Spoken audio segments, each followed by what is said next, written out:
পলক বাবু এবার বুঝবা ঠেলা, তুমি নেট বন্ধ রাখছিলা, প্রবাসীদের ফ্যামিলির সাথে যোগাযোগ বন্ধ রাখছিলা, এবার বুঝবা মজা। এখন প্রবাসীদের হাতে পায়ে ধরে কান্না করলো, প্রবাসীরা আর এখন টাকা পাঠাইব না, ঠিক আছে? কারণ প্রবাসীদেরকে তোমরা ফ্যামিলি থেকে প্রায় 10 দিন বিচ্ছিন্ন রাখছো, সেই সাথে আমাদের ভাইদেরকে বোনদেরকে তোমরা রাস্তার মধ্যে ফালায় যেভাবে দুনিয়া থেকে বিদায় করছো, এগুলা প্রবাসীরা প্রবাস থেকে দেখে দেখে চোখের পানি ঝরছে। এগুলার প্রতিশোধ প্রবাসীরা প্রবাস থেকে বসেই নিবে।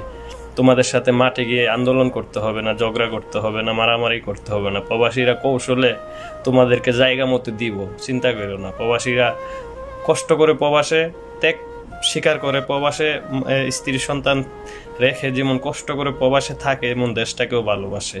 তোমাদের জন্য উচিত শিক্ষা এখন প্রবাসীরা দিব, একবারে জাগা মতে বলবো, তোমরা চিন্তা করো না। তোমরা যা করছো প্রবাসীদের সাথে আর ছাত্রছাত্রীর সাথে, এগুলার হিসাব এখন প্রবাসীরা দিব জাগা মতে, চিন্তা করো না, ধৈর্য ধরো।